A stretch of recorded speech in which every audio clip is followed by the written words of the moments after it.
būna. Bet praeitą savaitę išgirdau tokį dalyką, kad moteris Japonijoje, 32 metų moteris, ištekėjo už dirbtinio intelekto. Ir kyla klausimas, link kur mes einame.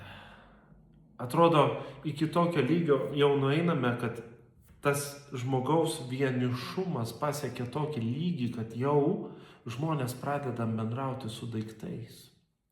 Daiktas niekada nepakeis žmogaus. Daiktas niekada nesuteiks šilumos tokios, kokią gali suteikti žmogus. Daiktas galės vykdyti tavo poreikius, patenkinti ten, vykdyti kažkokius tavo norus, prisitaikyti prie tavęs. Žmogus nebūtinai tą padarys.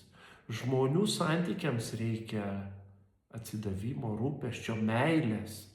O daiktas gali iš tikrųjų mylėti žmogų ar ne? Tai tiesiog kyla mintis, kas čia darosi, link kur mes einame. Ir pastebiu netgi žmonės, kurie dievina tą dirbtinį intelektą. Aš nesakau, kad jis blogas dalykas, bet taip stipriai išaukština jį, sako, oi, čia geras dalykas, o kitą dieną žiūrėk kalba apie ekranų žalą, apie socialinių tinklų žalą, kad žmonės per daug sėdi prie ekrano. O tai palauk, o bendraudamas su dirbtiniu intelektu tu nesėdi prie ekrano.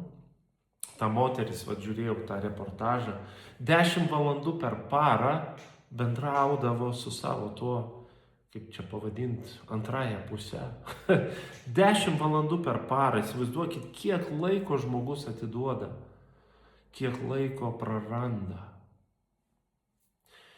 Tai tokios mintis pamąstymai.